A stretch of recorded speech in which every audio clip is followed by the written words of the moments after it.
23 ساڵ لەمەوبەر بوو کاتێک باوکم بردمی بۆ جێگەیەک ئۆتۆمبیلی نوێی تۆیۆتایان لێ دەفرۆشت.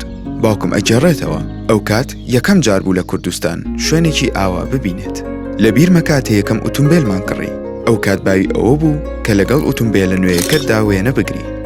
لە دوای ئەوەی کوردستانم بەجێ هێشت بۆ خوێندن هەمیشە ئاواتم بوو ڕۆژێک لە ڕۆژان بگەڕێمەوە هەمان هەست و یادەوەری دووبارەکەمەوە. ئێستاش ئێمە لێرەین لە جیهان مۆتۆرس. هەمان هەست و یادەوەری و هەمان بۆنی منداڵیم دەکەم لێرە.